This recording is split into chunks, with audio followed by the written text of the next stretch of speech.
TrueCast. Hold on to your butts.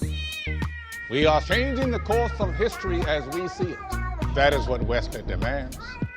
Now this affects Iris. Iris, where are you? What you feel only matters to you. I do not entertain hypotheticals. The world as it is vexing enough. Iris, I have a tip for you. Don't take drugs! Or whatever movies with Wesley and Iris. Do do do do do do do do do do do. What up and welcome to Or Whatever Movies. I'm your co-host Iris and I am here with my older brother Wesley. Today we are talking a movie from 2018, the culmination of many years of a fantastic franchise. Well, the latest culmination, soon to be eclipsed by a new release, Jurassic World Dominion. Today we're talking Jurassic World Fallen Kingdom. So beginning in June of 1993, we had Jurassic Park 1. Wes, can I count on you to bring us to date? Because, wow. Jurassic Park, Isla Nublar, I passed your quiz. They opened a biological preserve that was meant to be a theme park. The Lost World Jurassic Park was Isla Sorna, the secondary island, which was the facility for the breeding before they're introduced to the Jurassic Park. That saw the return of Jeff Goldblum. Jurassic Park 3 was another venture to Isla Sorna involving paragliding tourism, and then a couple tricking Alan Grant, the Sam Neill character, back to Jurassic Park. I guess the question is always how to get all these people back to Jurassic Park. Right. Dominion promises to get everyone from Jurassic World as far as and also the Jurassic Park, the original trilogy, at least those who survived and who are, main characters. Yeah. I call it the aliens conundrum. Like, how do you possibly get Ripley to go back? Right. You threaten to pull her license and then you send her to a different place and they inhabit a different place, which is what's happening. Actually, kinda is what's happening in Jurassic World. Of course, the Lost World Jurassic Park saw dinosaurs also come to San Diego when they tried to ship the T Rex back. Jurassic World was an entirely new park, better security with new characters in Claire Dearing and Owen Grady, Bryce Dallas Howard, and Chris Pratt. And she was the specialist who signed off on the genetic testing to create the new attraction, which was the Indominus Rex, which apparently can become invisible. And Owen Grady is like, what is he, an ex-Navy behaviorist, an animal behaviorist? And of course, things go terribly amok and the dinosaurs get loose again. And that is on Isla Nublar. And then Jurassic World Fallen Kingdom, which we're talking about today, also takes place on Isla Nublar, which is the original site of the original Jurassic Park. And Jurassic World Fallen Kingdom saw the destruction, the annihilation of Isla Nublar entirely because of the biggest MacGuffin of all time. Why go to Jurassic World again? Because a volcano is erupting and is going to destroy the dinosaurs. Cataclysmic extinction level event. There was that Icelandic unpronounceable volcano and Mount St. Helens and, of course, Krakatoa and things like that, and Vesuvius and stuff. But those things break windows like continents away, like hundreds and hundreds of miles from the blast source. They blow out windows and they register as seismic events. But here it's just like a backdrop for the Tyrannosaurus roar. It goes and the volcano's exploding and you're like, the majesty and everything. And Owen Grady is outrunning the pyroclastic clouds and dipping his fingers in the lava when he's all paralyzed and stuff. And it's like bloop when he pulls his hand out of the way at the last minute. I mean, seriously, they were pitching ideas and you like mock Bob in the writer's room. You're like, shut up, Bob. When he's like, a volcano. But here they embraced it. Yeah, it definitely sparks or little pieces fly. Yeah. If the audience is thinking about that stuff, they're already out of the movie. Yeah, and that's why we're here. We're setting up for Jurassic World Dominion, which I'm pretty sure is going to suck because Fallen Kingdom kind of sucked. Jurassic World, and you could talk about the science wonkiness, but this is just movie wonkiness that we're justifying in order to get a sequel, right, of Jurassic World. But we talked about the Terminator series and any other number of, probably the Avatars too, where you can't not see. I'm gonna see the new Indiana Jones. I'm gonna see the new Terminators. I have to see the new Jurassic Park, which promises to be the last in this Jurassic Park series. These characters, the storyline, all the InGen, all the John Hammond, all the new bad guys and stuff, and what was the guy's name? This one was Lockwood, and Eli Mills or whatever. This whole storyline is supposed to wrap up now that the dinosaurs are all over the world. This is truly Jurassic World. Well, the Eli Mills storyline, that ended in Fallen Kingdom. Mm-hmm. But I mean, just these characters and their association with the returning Dr. Alan Grant, Ellie Sattler, and Ian Malcolm are all going to wrap up now. Since our review on the original Jurassic Park, available now at orwhatevermovies.com, I'm assuming you gathered from talking with Paloma in Yosemite that Jurassic Park is now like Paloma's favorite movie of all time. Jurassic Park? Really? Yeah. Even though you didn't warn her about the raptor behind the thing after it ate Mr. Arnold? I didn't warn her about that. I warned her about everything else, so she was like prepared and able to watch it without being perpetually in fear. But yeah, she loved it, loves it, and she has requested to see 2, 3, and then and so on and so forth, which I just kind of don't really have the heart to do, because it's like they just don't compare. But maybe to her like 6-year-old kid brain should be like, this is great. Right, okay, but do you know about Cretaceous Park? You know what? I was totally going to ask about Cretaceous Park, because it just doesn't have the same ring as Jurassic Park. It's a kid's show. Oh, Camp Cretaceous. Camp Cretaceous. Yeah. Not to be confused with Camp Crustacean. That's called SpongeBob SquarePants. Yeah, Jurassic World, Camp Cretaceous. Obviously, I didn't get it right because I don't watch that garbage. And one could say I don't watch that garbage in referring to the movies as well, but I kind of can't help it. It's only been on since 2020, so it is following the events of the movie we're discussing today. But, if she likes the dinosaurs, I mean, the dinosaurs are basically cartoons anyway. Yeah, that's true. Just kind of more realistic cartoons. I don't know. We'll give Camp Cretaceous... Crustaceous?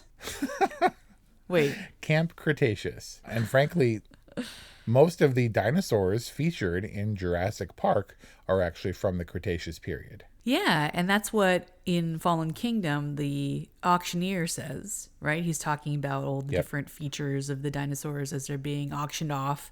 And he mentions that a number of them are from the Cretaceous period. So why don't we have a Cretaceous Park? We only have a Camp Cretaceous? I don't know, because it sounds weird. I don't know. We debated on taking Paloma to see Dominion. Yes. But then we saw the trailer when we watched Top Gun Maverick, and we were like,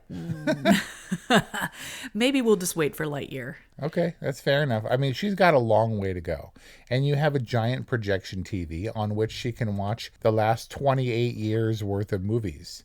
You have time, and then you can watch Dominion, which we will do for the purposes of review, and then when it's released on video, you can kind of get a feel for what it is and what you can expect. Right. I mean, look, we are back to, with any sequels, we are back to pretty cartoony stuff. And while there's some scariness in the Indominus Rex of Jurassic World and the Indoraptor of this movie, Fallen Kingdom, they get more silly and funny, I guess, in a way.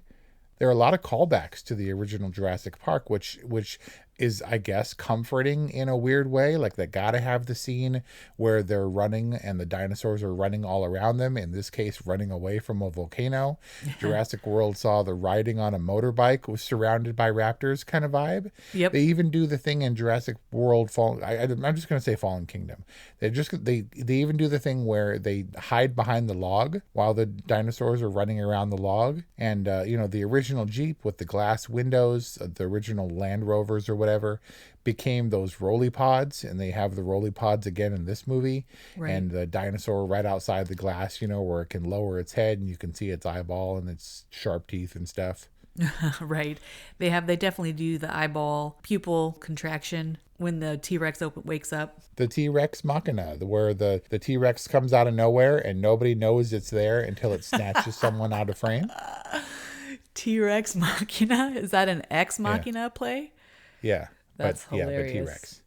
Ex Machina being the ghost is out of the machine. But it was it was Mills, and the compies jump down around him, and you're like, oh, he's going to get pulled apart by the compies. And then the T-Rex snatches him out of the air. Right. Yeah. Or into the air. How come we can hear the T-Rex just coming for miles and miles? Right. But when he needs to be super stealth, he can just like pop up. In the case of the original Jurassic Park, Steven Spielberg regarded the T-Rex as a hero of sorts. And they're like, no, we got to have the T-Rex back.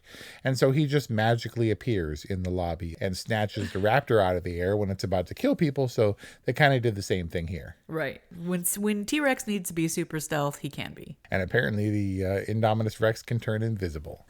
Right, exactly. So who is Fallen Kingdom and the forthcoming Dominion made for? So there's two camps. I've been following all the science, and I can see and justify these living creatures, being kept in cages. And then is it man's folly in creating them and setting them free? Is it their fault? Do they deserve to die? And all these things were explored in the Jurassic worlds. And then there's just dinosaurs. And I'm sure Paloma will be happy seeing Dominion, also a little bit scared, but there's dinosaurs. And you're like, so cool. And that's really it. And so Jurassic World Dominion has those things, has both of those. And I've revisited Fallen Kingdom for the science to recall the progression of this story and the moral implications and how nature selected the dinosaurs for extinction and man brought them back. And in doing so, man orchestrated its own extinction. And we're entering the neo-Jurassic era, as Ian Malcolm says in the congressional hearings.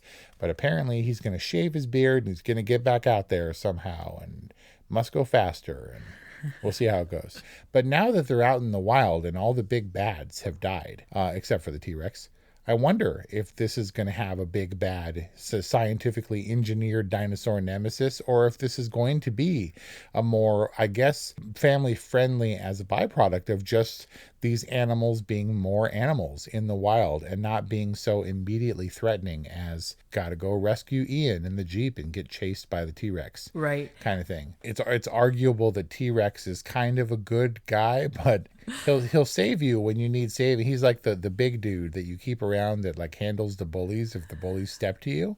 But T-Rex is still a bad dude, but not as bad as Jurassic Park 3's Spinosaurus or Jurassic World's Indominus Rex, Jurassic World Fallen Kingdom's Indoraptor. I mean, were the animals ever really the baddies? I feel like the commentary is always that it's smart people doing bad things. Right. And the smart people create much badder baddies in the genetically engineered. In the case of the Indoraptor, every cell in its body was genetically engineered to be the super soldier. Right. And so who knows? But obviously hairy stuff is going to go down because there's dinosaurs all over the world. We saw in Jurassic World Fallen Kingdom the surfers surfing with the obviously dangerous Mosasaurus in the wave that they're surfing. Yes. It's like humans and dinosaurs live in harmony, but that's a bad dinosaur. That's an Indominus Rex chomping dinosaur. And in every trailer that dinosaur is featured in, it like leaps out of the water and chomps on an oil rig or a boat or something. And it chomped onto the gatekeeper in the cold right? open. That's the worst dinosaur. And they're all surfing with it. I don't know, man. We'll see how it goes. Like, I'm just like, why are you going to go see Jurassic World Dominion? Yeah. Why? Because dinosaurs. Life is hard, but finding a really great podcast makes the days go by so much easier. Hi, my name is Blue Telusma. I'm a writer, an emotional intelligence coach, and the host of Humanize with Blue Telusma, a podcast where we believe that when you humanize everyone in the room, a great conversation is almost guaranteed. Join us every week here on Electricast as me and my guest co-hosts unpack big topics and interview even bigger personalities with a sense of humor and a dash of mischief. If you're looking for a new best friend in your head, we've got you covered. Electricast. I don't know. Do I care? I mean, look, Jurassic World Fallen, is it going to be family friendly? I hope not, because I didn't see any kids in the trailer for Dominion. Did you? Yeah, Dominion has the return of Maisie. Yeah, the worst kid At least Lex and Tim, original Jurassic Park, didn't set the dinosaurs free. That was Dennis Nedry, who was kind of a big kid. But Maisie, you see, what happens when you put kids in movies is they honk stuff up. And nobody honked up anything more than Maisie, who's like, they are alive, like I am. And thus I'm going to populate the world with dinosaurs who are going to kill untold number of people. You think it's bad, Phil, that there are raptors in the kitchen? There are raptors in everybody's kitchen in Dominion, Phil. Can you excuse it because of her innocence and because of her kindred spirit? No, she's a clone. She doesn't have any rights. She's engineered too. I mean, of everybody, Ian Malcolm, who understands nature, and they're like, you want the dinosaurs to be killed by the volcano? And he's like, yeah. And they asked Owen Grady, who loves Blue, you're just going to let Blue die? And he's like, well, yeah, because it's bad. Because it's no longer what you intended when your asset, your dinosaurs, are released into the world. There's no stopping it now. But it's kind of like watching that dinosaur die and you're like, no, because it's like, ooh, and it's being left behind on the dock when the volcano obliterates it. But that's the Vegisaurus, right? Who's like crying out and all forlorn, like, let me on your boat. But do you know how many dinosaurs we saw die in that volcanic explosion? How many like lemminged off the cliffs? Yep. Dinosaurs died all over the place. That one allosaur or whatever it was that was looking in as they were rolling along got annihilated by a flaming meteorite from the volcano. But we care about the one on the dock, the humanized one. Right, of course, because he is silhouetted by flames, and because the doors of the hatch of the ship or whatever close all slowly and sadly, and you're like, "Aw!" And the light, like the last light of the dinosaurs, the last sight closes on Owen Grady's eyes. So, how are these stories, or what do you know of Dominion, and how does Fallen Kingdom connect to it? I just know that it's a culmination. Most directly for Fallen Kingdom, Daisy Head Maisie has released the dinosaurs into the world. This is some Noah's Ark nonsense right here, where there's like 40 species of like a handful of dinosaurs, and they've now bred worldwide. Blue apparently bred with some other raptor, unless, I mean, she has a baby in the trailer. And so it's just the total proliferation of dinosaurs across the world and what they're going to do about it. Frankly, I don't know what they're going to do about it, but they're going to wrap this up into a bow, and I cannot imagine that it will be with all the dinosaurs either dead or recontained. I'm pretty sure it's going to be a harmony thing where that you stay away from tigers and lions and stuff in the wild, and now you have to stay away from the T Rexes and stuff. The trailer shows them like in a cabin, living harmoniously with their raptor pets who are, distinctly canine-like. And maybe it will return to some situation like that where there is harmony in a new world order or a new, what did Ian Malcolm call it? The Neo-Jurassic era, a new era. I think that will be the case. My hope is not that how are we going to move this story forward that we've been tracking since the original Jurassic Park, which is the meddling of human innovation in a long extinct species, but rather dialing that back. Like, I don't want to see the science. It seems like B.D. Wong's Henry Wu character is repentant now, and hopefully they're not genetically modifying anything new. And we're just going to kind of focus on the more animal-human story as opposed to following the science or the greed of the corporations. Yeah, that would be nice, because that gets a little bit tedious, all of the greed and the baddies who are like money hungry and, all commercially minded and stuff. But what I'm not really into is the fish out of water, like literal, like Nemo 2, or is it Dory? Where, it's like fishbowl, like driving in trucks and stuff, and like they're bouncing the fishbowl around like an office space. Like, why do we have to put dinosaurs in like Europe? Or like an ancient city like Rome or wherever it is where they're doing the big chase in the trailer? Shouldn't it be humans in a dinosaur compatible like setting? Like, why are they in the city? Colin Trevorrow, who directed Dominion, is saying that we're not going to see the dinosaurs in Times Square or in the middle of Hollywood.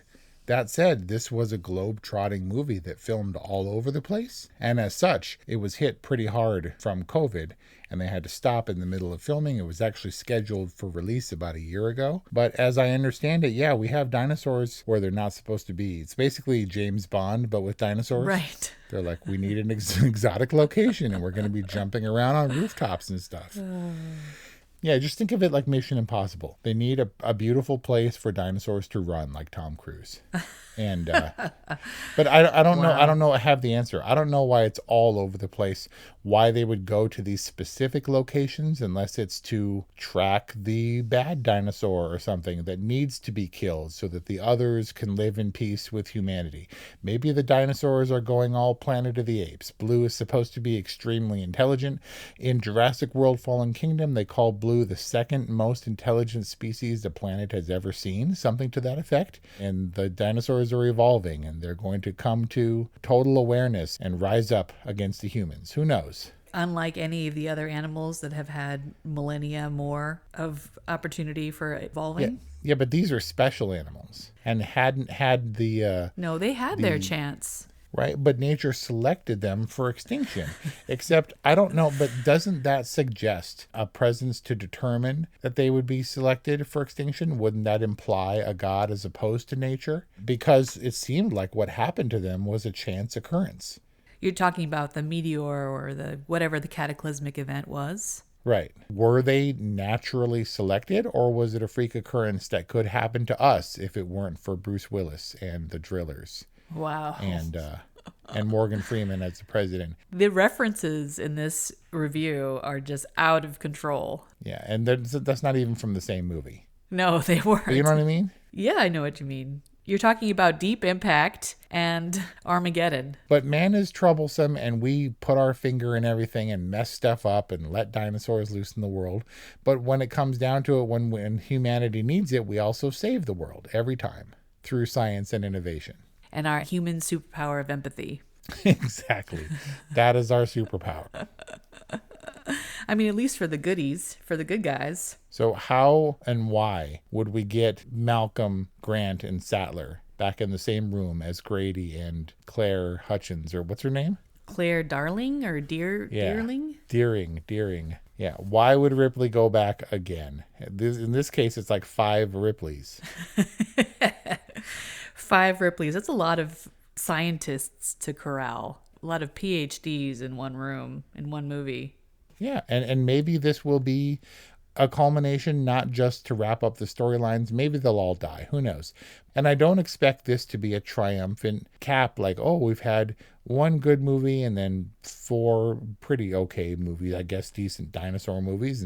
But this was the good one. I don't know. More than just fan service of getting him in the same room, they need to find a compelling reason, which I fully expect. And we talked about in Jurassic Park, our review, Jeff Goldblum and Laura Dern were engaged for 2 years in the mid-90s after that movie. And now they're showing up together on screen. They haven't been in a movie together since, in nearly 30 years. So maybe it's all better by now, whatever drove them apart. It would be like you being like, hey, I'm going to make a movie with Matt Hedges. It's like weird.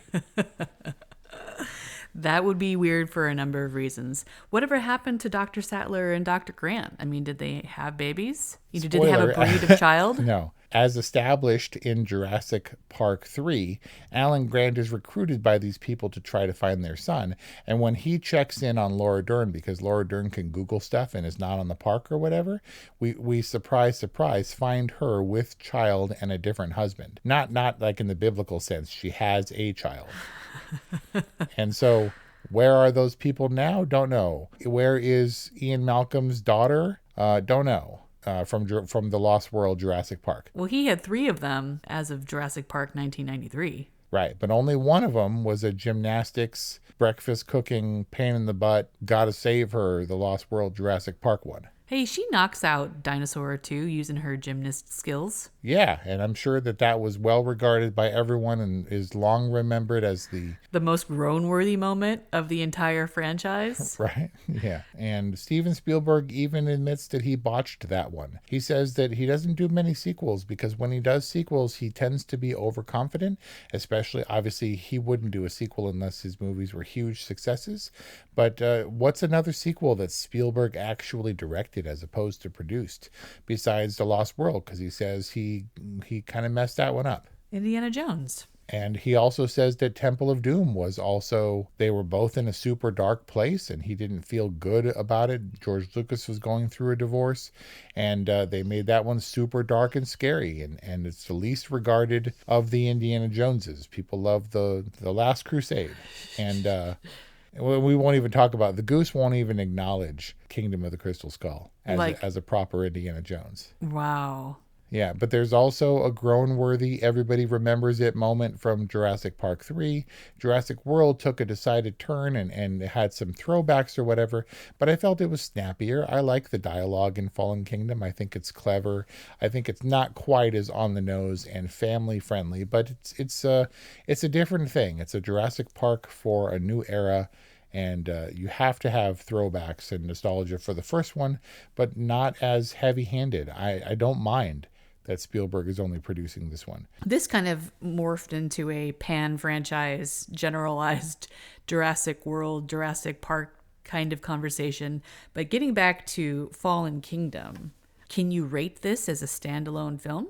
No, I mean, only in the respect that there are dinosaurs and a volcano, which we haven't seen before. But all of this, everything we're here to do is to establish how we could have possibly gotten to this point, where we now have to go back to the island to rescue the dinosaurs that Ian Malcolm has always wanted to kill. Fine. All you got to know is that there was Jurassic Park, and then fast forward 30 years, Jurassic Park got 25 years, got blowed up by a volcano, which necessitated bringing them all to the mainland, which ultimately led to them getting let loose by the punk kid, who kids always ruin everything in Jurassic Park movies. And now here's where we are. Something's going to happen, and the dinosaurs are all in the wild. And by wild, you mean the wilds of civilization. Yeah, in the cities and in Rome or Malta or wherever the heck they are. Malta.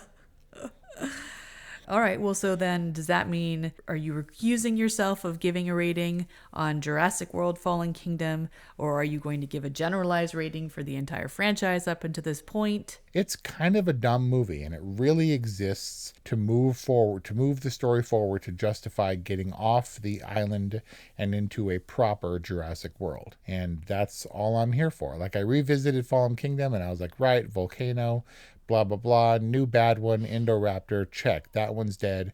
All you got to remember is Owen and Claire and Blue, and now they're all off the island. And that apparently that clone kid is coming back.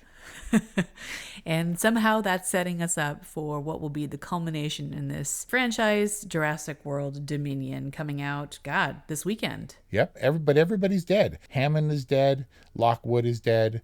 All the baddies and the people who are the new corporation startup guys, the guy from Mizrani from Jurassic World, Mills from Fallen Kingdom, all the bad guys are dead. All the things are shut down. No more auctions this time. So all we have to focus on are the good guy characters and the good guy and bad guy dinosaurs. Good guy and bad guy dinosaurs coming up. So no rating. I'll be there. You're abstaining. No rating. No, fine. I love the Jurassic franchise because dinosaurs. That's it. And whatever gets us to here, I have to see a new one. I'm going to reserve, but I'm going into it with some trepidation, some hesitation. Our good friend Mike Montoya said it best when he saw The Rise of Skywalker. His review was, at least I don't have to think about Star Wars for a few years now. Because we're promising an end to the Jurassic era, at least on film. I'm here for it, but I don't expect a lot going in.